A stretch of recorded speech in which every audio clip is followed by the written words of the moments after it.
threatening Iran with bombing Iran. And do you think that what's going on right now between the United States and Iran is getting to the point that we can say that the United States finally would attack Iran, would bomb Iran? And what would be the benefit out of this sort of new attitude on the part of the Trump administration if they really want to talk and negotiate with Iran? In principle, I would say no, the United States does not want a war, but in practice, they might, because the big surprise for me over the last several weeks is the complete collapse of any U.S. interest in a ceasefire in Gaza, in a peace process. For whatever reason, the United States ended up giving the green light to Netanyahu to continue the Israeli murderous attacks throughout the region. And of course, the U.S. attacked the Houthis and is reportedly moving bombers and other material to the region, which could be presaging some kind of actual war. I would have said this is extremely unlikely before. On the other hand, the events of the last few weeks, both inside the United States and in the Middle East, are alarming, at least alarming to me.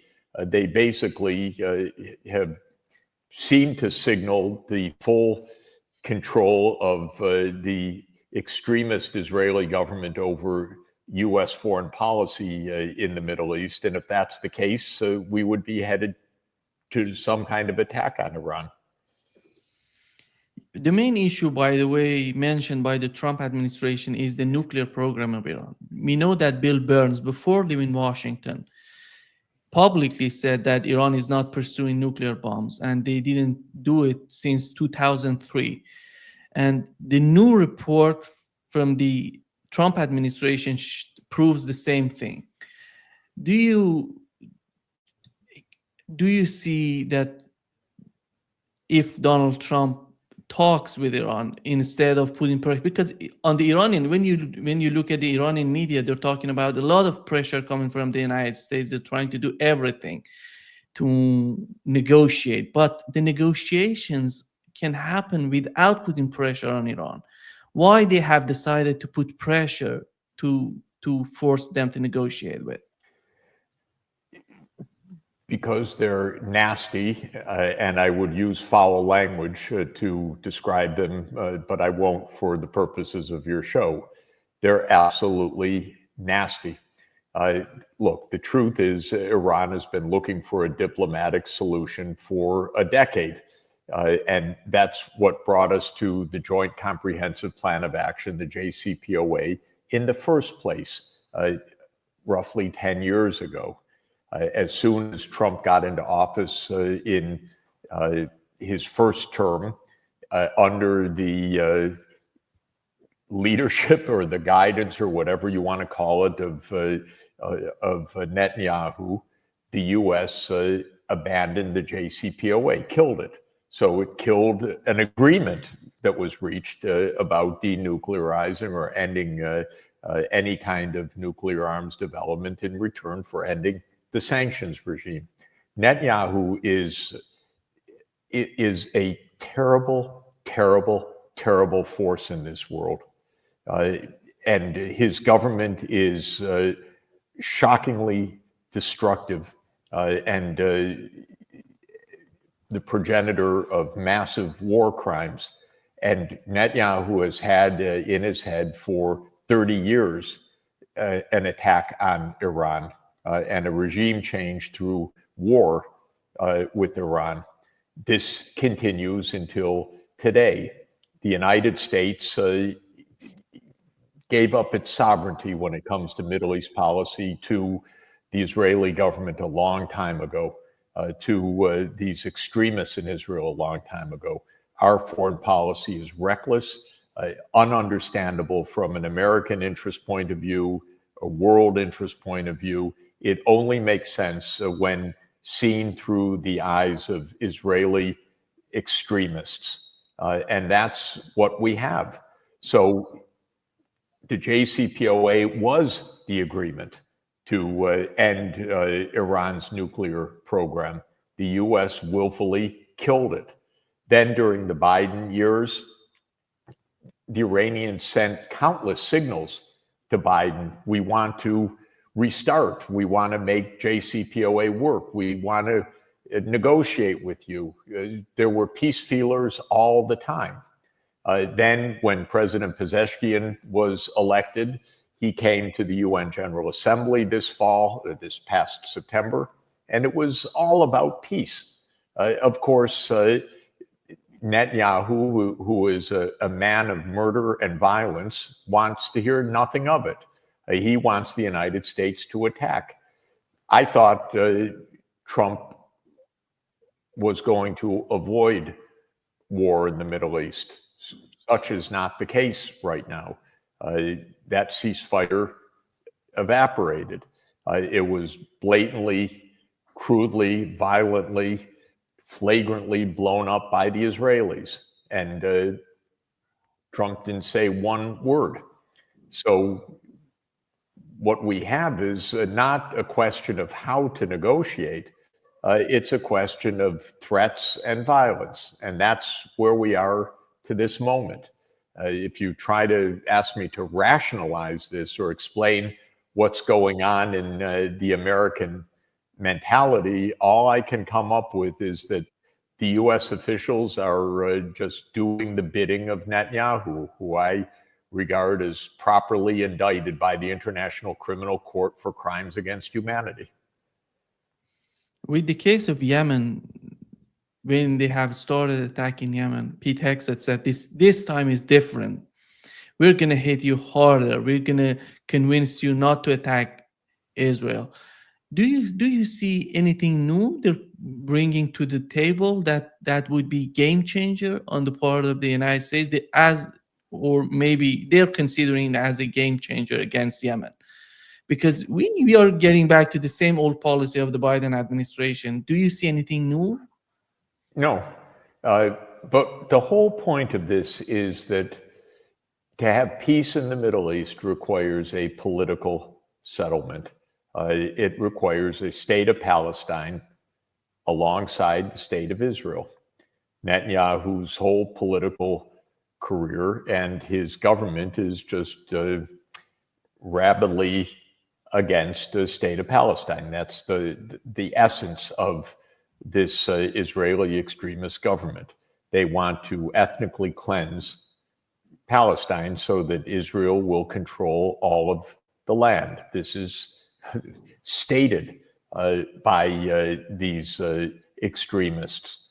And, well, this just means continued war. It means continued war not only in Gaza, but really war in the West Bank, war in Lebanon, war in Syria, war in Yemen, and perhaps war in Iran. This is the game plan, actually, is for Israel, backed by, funded by, armed by the US to dominate the Middle East.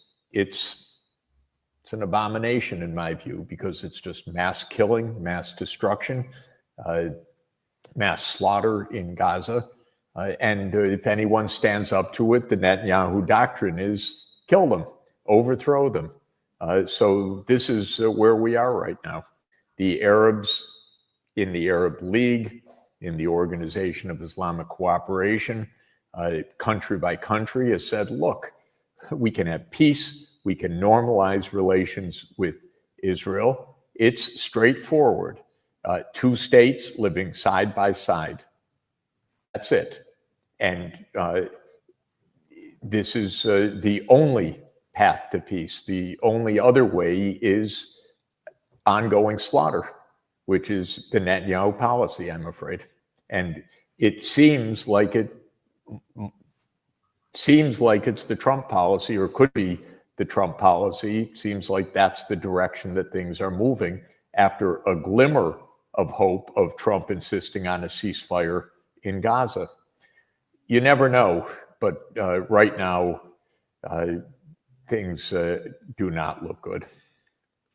Lebanon, by the way, is somehow different from what it was before. We have a new government in Lebanon, which tries to make these sort of communications with Hezbollah. And on the other hand, they're trying to get closer to the West to communicate with the Western countries, with France, with the United States. But so far, they didn't achieve anything.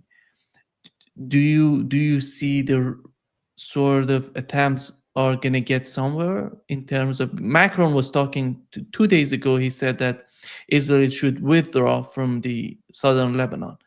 Is that achievable in your opinion? I don't know. The West is pressing the government of Lebanon to normalize relations with Israel, whatever that means in the current context. It's extraordinary.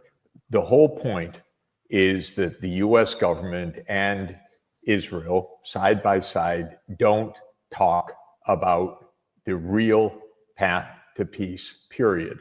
What they want to do at gunpoint or at slaughter or at ethnic cleansing is make way for this greater Israel and make everyone bow down to it. This is true with Lebanon the same way. The US is pressing for Lebanon. Accept your fate, recognize Israel, everything else be damned. And they're trying to impose that at gunpoint. Maybe they'll be successful in doing that. But this is not a path to peace. This is not diplomacy. This is just war across the region. How do you see the role of Turkey? We know that what has happened in Syria. I don't see anybody benefiting from what's going on in Syria in a long run, but it seems for the moment the United States and Israel are feeling so comfortable about that.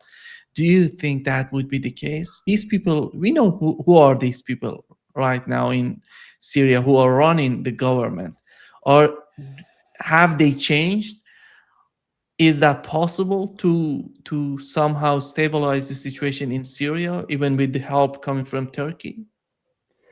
Well, again, what's happened in Syria is part of a long-term plan that began in 2011 with Obama and Hillary Clinton, Secretary of State, deciding on the overthrow of the Syrian government. It took essentially 13 plus years to do it, killed hundreds of thousands of people, destroyed Syria, brought to power this regime, which was actually the jihadists backed by the United States from the start. So what's happened is their game plan worked, if you could call it working, which is to bring to power a violent, unpredictable government through overthrowing another government that Netanyahu didn't like. And this is basically what's been happening for 30 years, which is Netanyahu has said, get rid of this one, invade Iraq, overthrow the Syrian government, topple Libya. And the United States and others have either found their own reasons or just backed this violent approach. What is it getting us? The whole region is at war. This is what has been the predictable outcome of the failure of these Israeli extremists to well, they don't even have to agree, but I'd say their success, I should say, in blocking the most basic rights of the Palestinian people. And by doing so, they have inflamed the entire Middle East for decades and engulfed the entire Middle East in wars that were totally unnecessary, but really provoked by Israel. The last country in that list that you've mentioned is Iran. Is the situation in Iran? Many people are trying to compare Iran to Syria and how fragile is that. Do you see any similarities between Iran and Syria in the current form and that we're seeing the two governments? Well, I'm not an Iran expert and I'm not on the ground, but Iran is a formidable country and a formidable civilization. And it has been a country and a civilization for 5,000 years. And it has powerful military assets, and it has a strategic military alliance with Russia. So in this sense, nothing about Syria looks anything like the situation with Iran. If there were a war with Iran, it would be horrible, tragic, dangerous, and the potential tinder for World War III. The other point that Donald Trump has mentioned regarding Iran and Russia, both of these countries, is tariffs. He's trying to put more tariffs on even on China. How is it going to help the United States in a long run? How is it going to make America the way that Donald Trump is seeking for? Well, the one thing coming out of Trump's tariffs as they get implemented is uniting the entire world against the United States. So I don't think that anything good from a U.S. point of view comes out of this. To my mind, this is not only wrong-headed policy from a global geopolitical point of view, it's also economic ignorance. The idea that tariffs are somehow going to reduce a trade deficit that's caused by American budgetary deficits, or that it's going to restore American industry is completely fallacious. What it's going to do is isolate the United States, both economically and diplomatically and geopolitically, from the rest of the world. It will probably bring the rest of the world together to reinforce an open trading system among the rest of the world, and it will weaken rather dramatically the role of the United States in the world if these tariffs actually are put in place and persist. So this is, to my mind, an utterly self-defeating proposition. I don't think it has to bring down the world economy, but it certainly will do great damage to the U.S. economy. The bigger picture in the strategy of the United States, how does it consider Iran and Russia? We know that the Trump administration, at least the way that they're talking about it, the strategy is to compete China economically.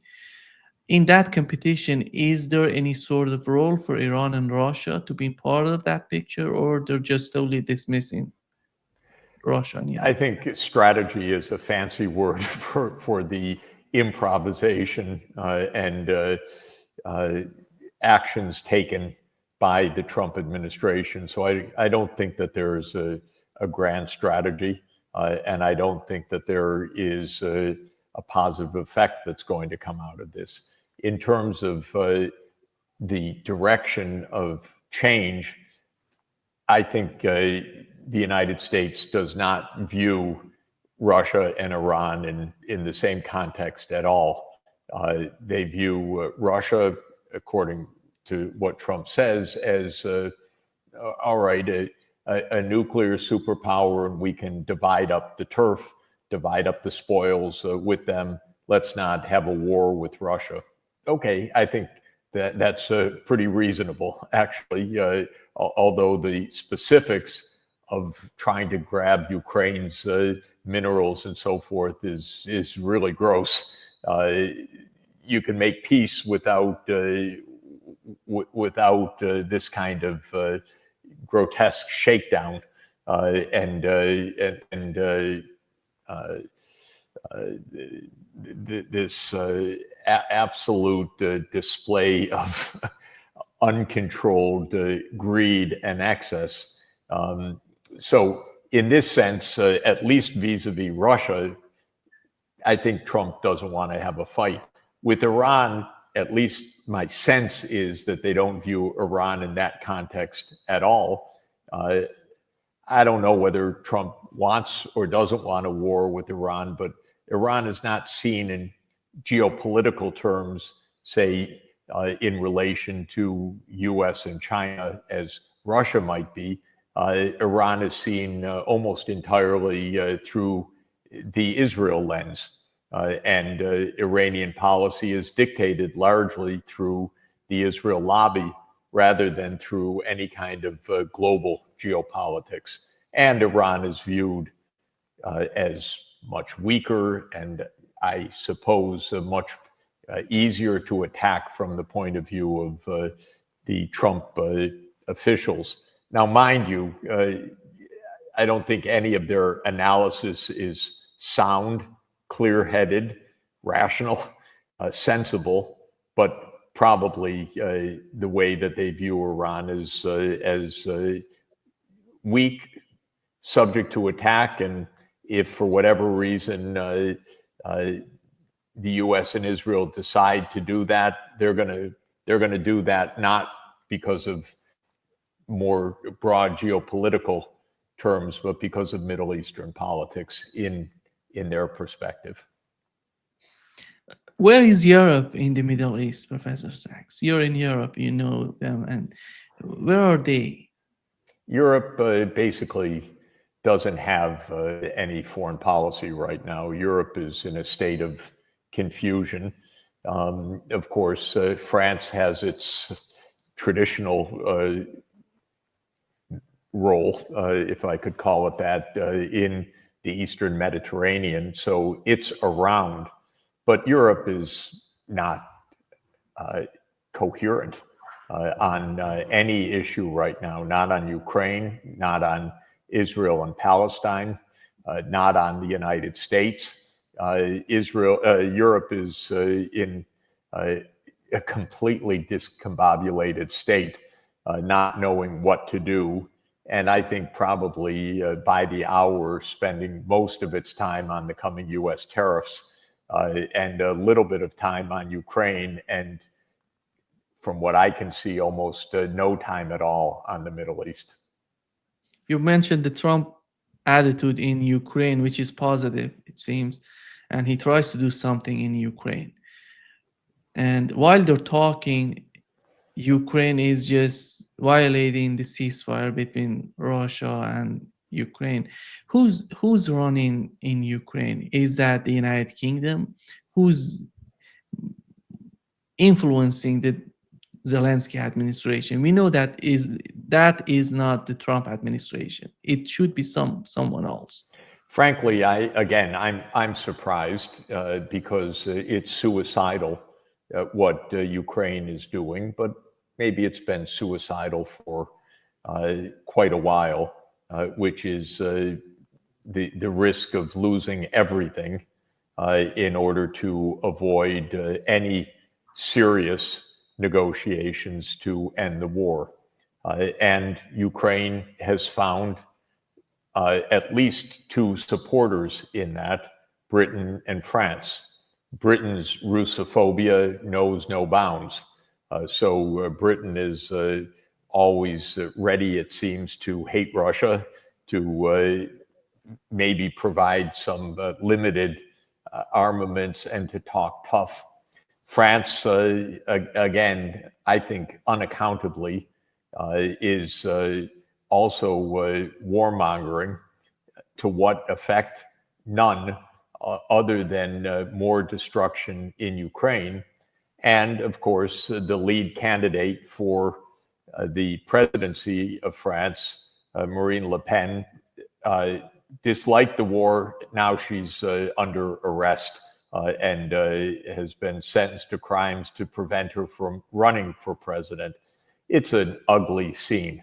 When the European Commission under Kallas Collis's the external affairs high representative, and when Starmer and Macron tried to rally the rest of Europe, most of them stayed away. And so Europe is without any coherence whatsoever right now. A new government is coming into Germany, also talking tough, whether it's only about rearmament or whether it's about German declarations to prepare for war with Russia. We don't know yet. The government's not in place. But it's possible that there's a quite militaristic front of Britain, France, and Germany that tells Zelensky, who, after all, is a dictator right now. He operates under martial law, despite whatever the public wants to save their lives or to end the war. Maybe these three countries in Europe will urge him on, and this will lead to just more mass deaths and more loss of territory by Ukraine, and ultimately to the destruction of Ukraine, I believe. They need to learn to stop this, and whether they will or not remains to be seen. But I regard the European policy as horrendously confused, divided, and irrational. Isn't that amazing that the new government in Germany doesn't want Nord Stream? Considering the suffering the economy is experiencing right now. Nothing amazes me right now, but nothing is very clear because no politician in Europe seems to act in the interest of his or her country. They all talk ridiculous things, actually. They are all highly unpopular, and increasingly elections are basically being called off in Europe. In Romania, the lead candidate is prevented from running. In France, the lead candidate is prevented from running. In other countries, a rising anti-establishment vote on the left and the right is manifesting, and the current leaders are highly unpopular. So how to figure this behavior is a bit of a mystery to me, I have to say. I wish I could come on and give you a thorough, convincing explanation of why Starmer and Macron and perhaps Merz talk the way they do when it is an absolutely losing and deadly proposition. But we've had these terrible mistakes for years now. And maybe they're just so uncreative and without understanding that a neutral Ukraine is the safest possible thing for Ukraine and for them.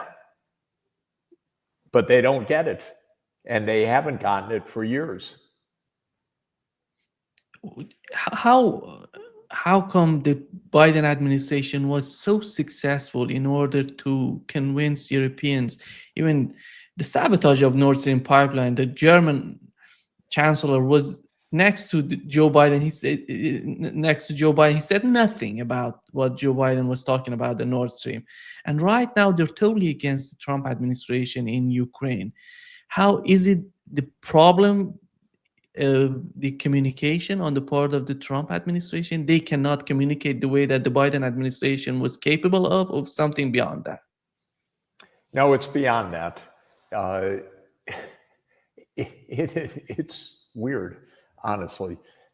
Why Europe wants continued war, why Europe is incapable of sending an official to Moscow to discuss peace with the Russians is bewildering.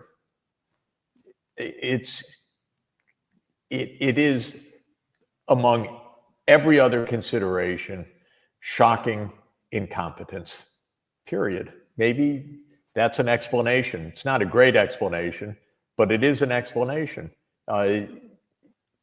Europe should be speaking with Russia. It should be discussing. It should be negotiating. It should be expressing its security concerns. It should be trying to find a way forward. Maybe it would prove impossible, but they don't even try. They do not even try a moment of diplomacy. That is what is absolutely unforgivable. Not a moment of diplomacy. And shame on Starmer, Macron, and others for not even trying. They say they've tried. This is so bizarre, so ignorant of reality. Yes, Macron went to see Putin, and he got turned down for what he offered, but that was at a time when Biden was gunning for war and Russia had its eyes on the United States.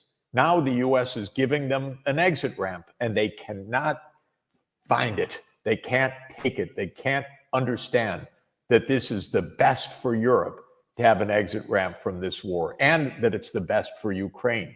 They simply can't understand that, or refuse to.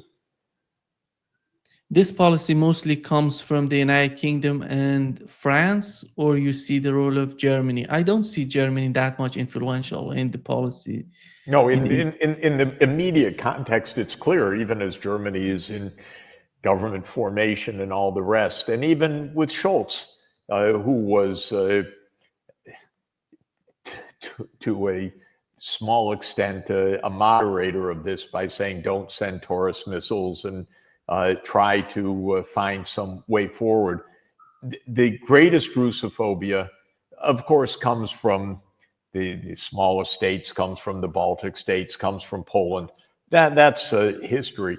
But in terms of the real continuation of the war, this comes from Britain first and foremost, which provides so-called intelligence. I would say it's the opposite of real intelligence, but they provide military intelligence. What an oxymoron. But they provide the weapons and targeting and tactical approaches. And Macron has joined this despite the clear opposition to this from the majority of the French people. And Macron has so little approval in his own country. And all of this last few years has been a big part of the mass disapproval of the French people. This war policy, the sanctions policy, the boomeranging of recession in Europe, all of this is profoundly unpopular. And that's why Marine Le Pen was, of course, far ahead in the opinion polls for the next president until her sentencing yesterday.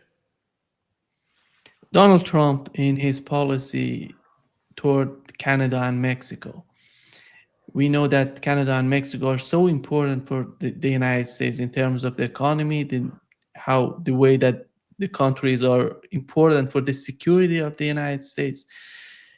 To look at the Trump administration and the way that they're behaving in the Middle East, in Ukraine, we have to understand their important role in communicate with Canada and Mexico. Do you find that constructive? Because China is looking at that. Russia is eyeing that. Iran, everybody is looking at the way that Donald Trump is communicating with the two countries, two important countries. Is that helpful for the agenda, for the, strategy that Donald Trump has? As I say, Donald Trump is uniting the world against the United States because he's arrogant and crude vis-a-vis the entire world. By the way, even with Russia, where he says, oh, we should add sanctions. Okay, maybe we won't add sanctions.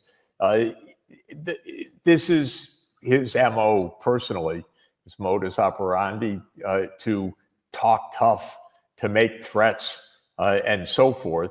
It's ugly stuff. And all over the world, people are either scratching their heads or having all sorts of other interesting reactions, but it isn't friendly reactions, I can tell you. And this is, so you don't have to look to Trump's relations with Canada and Mexico to generate concern in China or elsewhere. They're experiencing it directly in countless ways on the tariff policy, on threats, on sanctions, on so many things. Trump is full of bluster from morning till night, and full of hostility, and seemingly unable to think in cooperative terms with just about anybody except Benjamin Netanyahu. That seems to be the only place where there is a cooperative approach, or maybe it's the approach where Israel leads and the United States just follows along. But for all the rest, frankly, Trump's making no friends anywhere, period.